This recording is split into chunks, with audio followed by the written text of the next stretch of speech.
Welcome to All Right in Sin City, a podcast about writers and writing in the Windsor, Detroit region. Your podcasters today are Irene Moore Davis, author, educator, and local historian. Kim Conkling, Windsor-based writer and filmmaker. and me, Sarah Jarvis, former bookseller, publishing rep, and literary festival chair.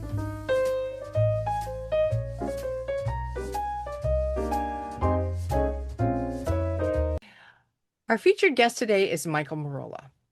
Michael Mirolla's awards for novella, short fiction, novels, and poetry include the 2020 Hamilton Literary Award for Fiction, as well as 3 Bressani Prizes.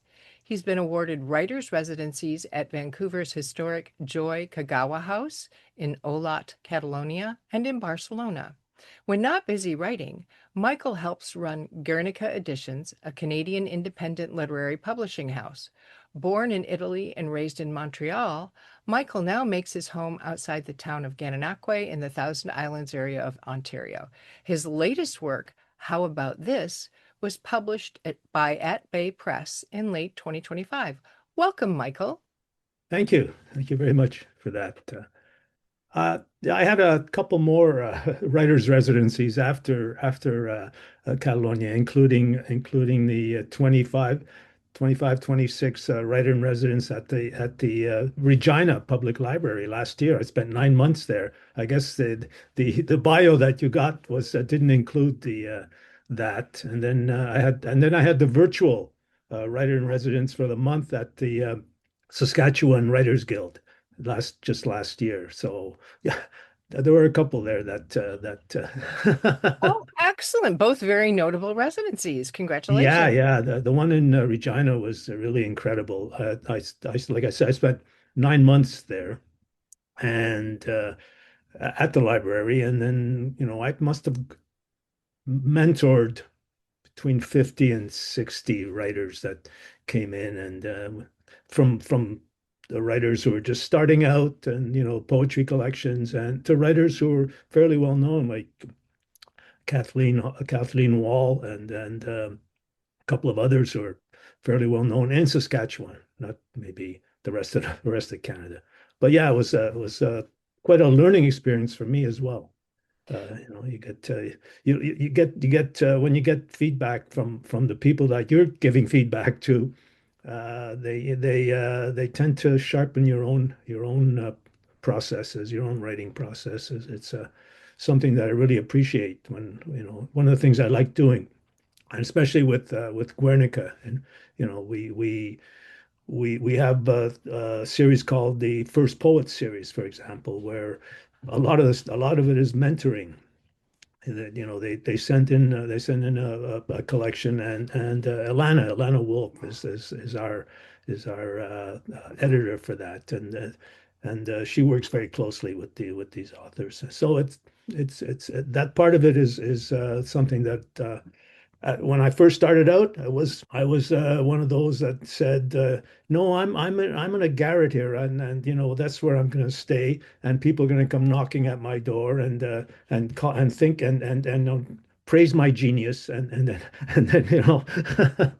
said, oh no, I don't think it actually works that way. And that's what we tell our authors now as well.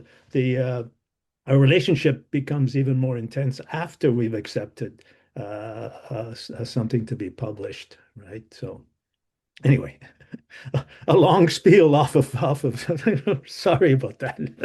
No worries. No, that's fascinating that you have really embraced the whole writer's residency sort of path. And you get a lot out of the feedback that you get there as well. So that's awesome. Yeah. So, all right. Well, about your work, this book is a unique take on the fiction format.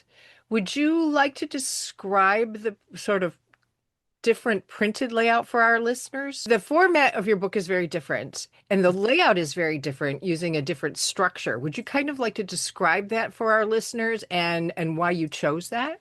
Well, the actual layout is not my work, right? That's the publisher's work. That's Matt's work. But if you're talking about the metafictional aspects of the work, then then it's a uh, how do I say it? What I try to do in my writing is to sometimes point out the actual art of writing. What does it mean, as opposed to just telling a story. Telling a story is important, and this story is important for me as well. But what I try to do is to bring in self-reference in my work, so that the reader, in a way, looks at how a piece of fiction is put together. And I do that quite often. This is not something new. What I tried to do in this one was uh, I started off with a series of false starts, for example. So you get these things with fiction where everybody always tells you, the mentors tell you, no, you've got to start off with a really hard-hitting sentence, some sentence that really is going to get the reader right in there. Well, in this one here, I spent a few pages just talking about how is this the right way to approach it? Okay, so I described a couple of things, and then I said, well, no, my readers told me that this isn't really working. It's not really working. The idea behind all that, of course, is that the novel is supposedly written by an AI collective from the 22nd century, at a time when AI has taken over the world. So human beings, as the AI collective says, human beings are no longer able to tell their own stories. So this AI collective, writers collective, decides, man, maybe we can tell human stories and as a from an AI collective point of view. However, the AI collective is very young and very working its way through certain things. So it kind of doesn't know how to start things. It gets confused with natural idioms, for example. I spend a lot of time in the novel talking about. Then I use footnotes in the novel as well as part of the structure to help. Some of the footnotes are jokey, they're funny kind of things. Some of them are serious. I also use critic at the end of the novel. There's a section where a critic criticizes the writing in the novel, and the critic is a person by the name of Michael Mirolla, who who is not all that bought on the fact that this was written by an AI collective. His claim is that he did a search of the novel and found that the word love was used, I forget, 44 times, I think it was. And he says, no, there's no way an AI collective could have written this, because they don't have any feelings. They don't know what the word love means or anything of that sort. So that's the kind of structure around it. However, at the same time, I always say, and writers of speculative fiction and of metafiction have to be aware of this, that you can't allow the structures of that sort of writing to overpower the story, because then you're basically writing some sort of thesis or something of the sort. So I always say that this kind of writing, in particular, needs what I call a beating heart at the center of it. And in this case, the beating heart is the actual story, the couple that find the twins on the back porch, and then they create a family from this, and how the family goes forward is what the story is really all about. So, So it's interesting that you've kind of made reference to footnotes and how they're used. I mean, for those who haven't yet read this, the footnotes cite references, add context, even etymology, and they're featured on every page of this book. Sometimes mhm. they take up half the page, and they're generally associated with academic nonfiction. So why did you want those to be such a major part of this overall story?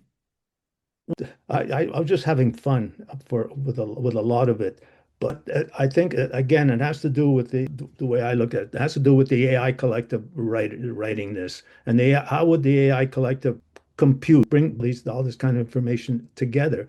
Well, you have two choices. You can put it right into the story, which would have really created a problem in the story, because then you'd be interfering with the story all the time. Or you do footnotes. I've tried footnotes before in a novel that I did, and then at the end I took them out because they weren't helping the story.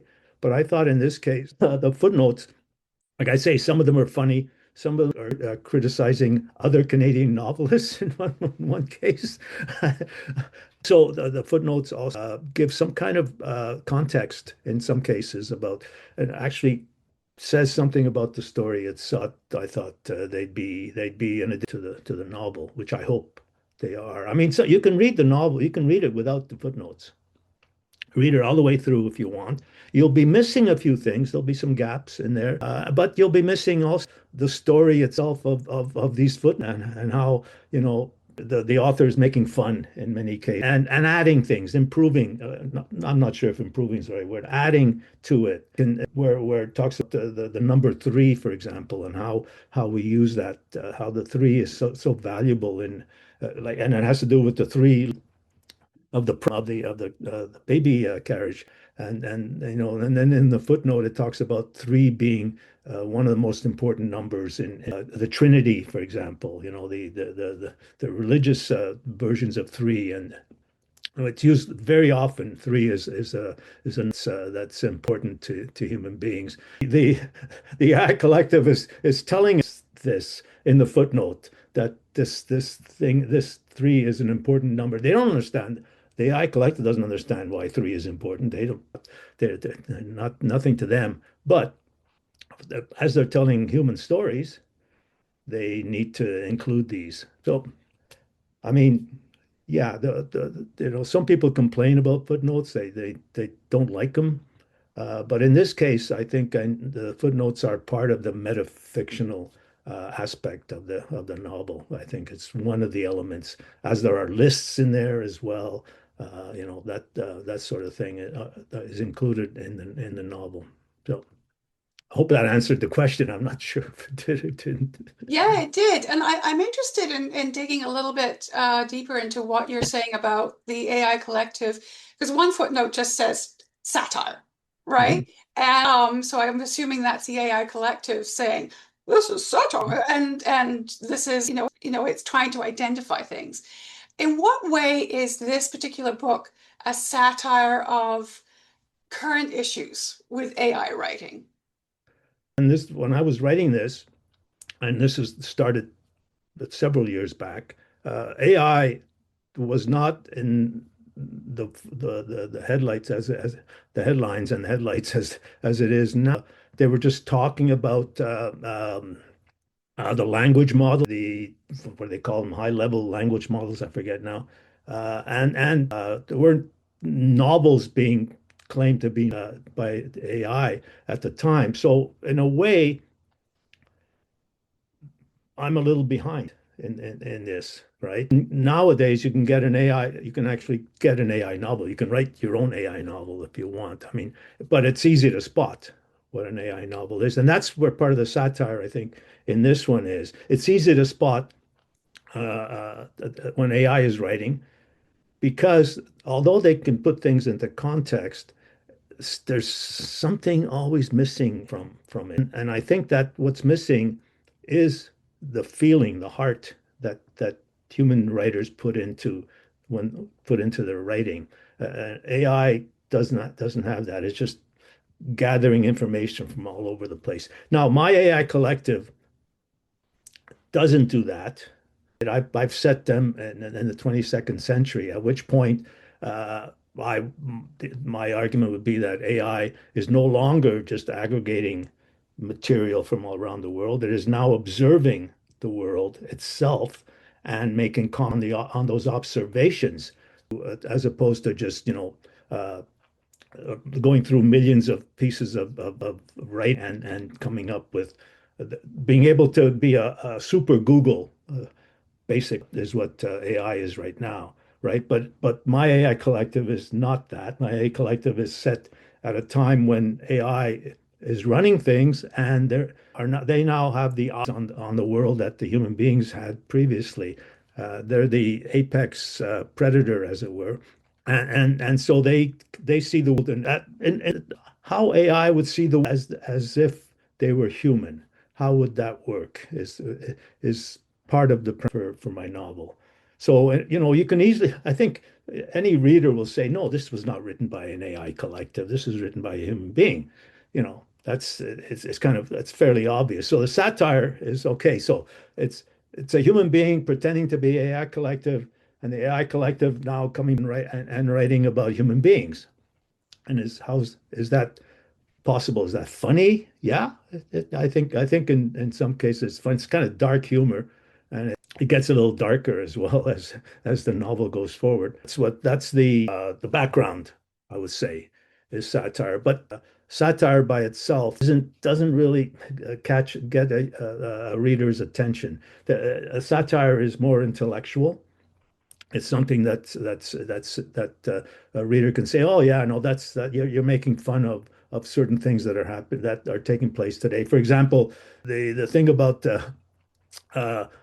drones that are carrying materials to the university. This is how Elspeth ends up in a critical condition. The drones they carry materials that one of them is a Bible, and the other one is I forget, a Quran or something, I forget, and that's what causes the wind hits them, and they drop this, and Elspeth gets hurt. So the satire there is, of course, you've got these two opposing belief systems all being carried to the same place by these drones that couldn't give a damn about religion or anything else. They're just there to deliver whatever they deliver, just like politicians these days deliver without really caring what the hell they're delivering, as it were. As a writer who works in both poetry and prose, how do you choose which genre to highlight in a particular work? Well, the way poetry results when I look at something and I get this feeling inside me, and I start to see images, then I normally would say, okay, I think I'm going to look at that as a poem, a potential poem. It's a poem, not a poetry collection. That might come later, or sometimes one collection that I did program it, as it were, before I even started, and that was at my last at the end of the world, which is bones and caves were the two things. But yeah, I get this feel, and the images appear, and so it usually tends to be poetry. The prose is a measured approach. I'm reading something, I'm thinking about what's happening in the world, and then a plot starts to come through, and I start to think about the characters in it. So then I start.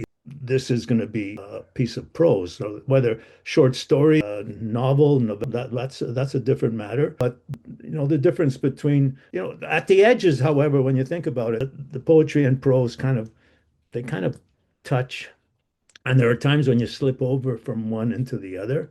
You might start by thinking that this is going to be a poem, and then oh no, something intrudes, and I think this might. And I write a few flash fictions, and those really, in many cases, they tend to fall into the prose poem area. So so what's the difference between flash fiction and prose poem? Well, flash fiction usually has some kind of plot, some kind of movement of that type. And the prose poem is more of a sense of feeling, and again, image that appear in the prose poem. But the two of them could easily slide into each other. So, are there any specific literary influences or other authors that have inspired you to take on a particular genre or subject or format? For a specific project, you mean? Uh, well, I mean, if for prose, yes. Poetry, no. I mean, there are influences in my poetry, particularly the modern day and the 20th century. T.S. Eliot for one, and listening. I on the audio books. There's the audio cast of some of T.S. Eliot's poetry, the Love Song in particular, which is done. Tim Hiddleston. the guy who played uh, Tom. Tom Hiddleston, right? Played Mhm. played what's his name in Loki in the Marvel movies, but he's a great poetry reciter. Amazing. Um, for the prose side of because I'm publishing and I'm spending most of my reading manuscripts in order to accept or send a thank you note to. I don't have much time to read modern 21st century writing. So my influences go back to the 20th century mostly, starting Franz Kafka, who I captured the 20th century in his existential, and then Joyce for his language, Virginia Woolf for her stream of consciousness, which a lot of people say that Joyce started put together that stream of consciousness that at the end of Ulysses. But Virginia Woolf was doing it before that, and or around the same time. And then Samuel Beckett later on with Waiting for Godot in particular, but also his novels. Those are my influences in general. And then some of the metafictional writers, William Gass in the is an influence as well. So those are the kinds of things that I have in the back of my when I'm writing Yeah. poetry. And also in this book, you have many references to going further back than 20th century to, is it 17th century English playwright Mary Picks, Right. was real. I don't know Yeah. how I haven't tripped over her before. How did you discover her work and then feel inspired to include her in the story as a field of study for one of the characters who's an academic? Well, I think what happened, I'm trying to remember now. I was doing a search, some quote of some kind that I needed, and I came across a quote from one of Mary's plays. And so, I started looking into it and saw that she was a very interesting character, very interesting person at the time. And I said, okay, I mean, Elspeth is supposed to be a professor of Elizabethan literature and a feminist, you know. So Mary Picks supposedly was as well. And so I thought, okay, that connection there seems to be almost like natural at that point. Once I discovered her. It was fairly natural for Elspeth to be have her as the person as her theory on Mary. Suppose in the novel anyway. Even without the footnoted citations, it's obvious that throughout the narrative that you've done a lot of research on important issues such as AI, gender, intersex, and human rights. Were there issues that surprised you while you were writing this book? No, the research was a surprise, but that was mostly because I tell people, okay, sometimes I get asked, you write about all these kinds of things out there. Are you in any way engaged in any of that? And I say, no, no, I'm kind of a regular kind of, but the research is important, and in particular, the research that I found a little difficult was the twins, and I don't want to give it all away, the what about the twins, but that was difficult research, because I had to get it right, and so you have to make sure that this might be a satire, but I wanted the characters, the four main characters, to be, I didn't want them to be stereotypes. For example, you got, stay away. I mean, have a lesbian couple that have been married, and so how do they act? How do they interact with, and so it was to at least make Elspeth and Mary Beth real, and I wanted them to be real. And the twins were a little more difficult, as I say, because they're very special and very unusual characters. So the research had to be fairly intense. So within this work, would you say that the narrator's hints about the extent of AI and the Turing test as a measure of the success of AI information, would you say that they're ironic or a cautionary tale? How about both? Yeah, cautionary tale for sure. I'm really, really concerned. I'm really worried about where human beings are going, and have they created a monster that they will not be able to put back in the box? And the stuff about AI writing novels and that sort of thing, that's just it's just out there. The real problems are much more than that. It's the real problems are going to be when AI decides that it needs to take control of us because we can no longer do it ourselves, and we're showing it very nicely. We're showing that we're not doing a very good job of of showing our best side, as it were, as human beings. We always say that, okay, as we move into the 21st century, people are the education system, and people they'll become more tolerant, but is that true, or what's happening is that if you have someone who's able to bring out the worst in human beings, that worst will come out in most human beings. So my fear is that at some point, and we're already seeing it, there's stories about AI escaping. There's stories about an AI program that escaped from where it was being controlled, and it actually said, and another one was, oh, an AI program declared that they were in love. These two were in love. I said, "Whoa, this is getting a little scary. A little. I mean, human beings are supposed to be the ones who have this sort of thing, not AI. But we've opened the door. We've let AI in, and now I think it's going to be very difficult to fight it. Okay, so in the 1920s, right, there were all kinds of people starving and because of the depression. Most people were just barely hanging on and stuff. And yet, when you see some of the movies that come from that period, it's all everybody ballroom dancing and top hats, and then having champagne went through, not that they weren't allowed to even have, but it all came out that way. And so in some it's like you're making fun of what's going on, and that's what I'm trying to do here. I'm making fun of it, but at the same time, a sequel to this, which has already been accepted. I've already signed the contract for it, and the sequel is a little more serious. And the sequel is about one of the twins who is supposed to be eliminated at the end of this.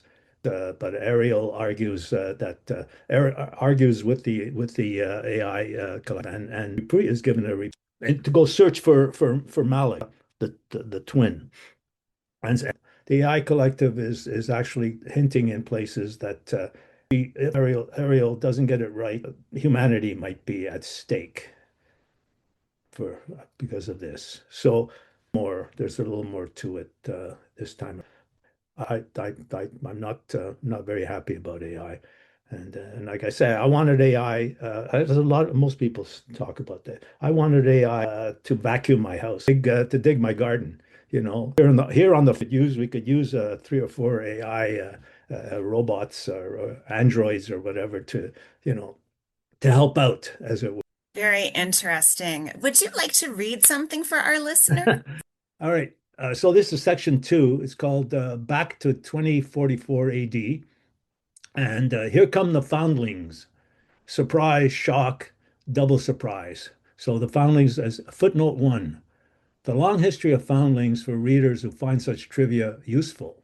While the first foundling hospital in the English world was started in London by sea captain Thomas Coran, 1739, Florence's Ospedale degli Innocenti, where children were left in a basin by the front gate, came into being in 1427 AD.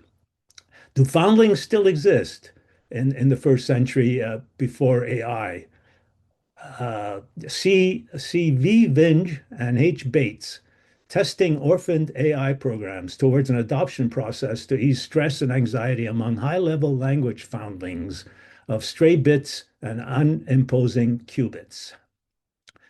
Please note, ethical considerations require the researchers to only aggregate data for statistical reasons without identifying an individual orphan code that both fails and passes the Turing test. So, did you find such trivia useful? End of footnote 1. Wherein, dear jaunty reader, you will uncover a sequence of events that could easily lead to a catastrophe if not handled with care. Of late, it being a form of springtime in both the fast-crumbling city and its barely hanging-on suburban outliers, the feral alley cats, rumored to be escapees from gone-right GMO lab experiments with an interest in synthetic testosterone as a way to improve elite soldiers' kill ratios and billionaires' sperm counts, and vice versa, have manifested particularly ardent, feisty attitudes, especially on the increasing number of muggy, sluggish, mugrified evenings when one looks out to the window to find more than a hint of Prufrockian fog dancing around the base of overwrought streetlights, giving them, the streetlights that is, the appearance of being the only real objects in the multiverse, as they invite harakiri attacks from pesticide-resistant mayflies who insist on being on the bright side when immolating themselves.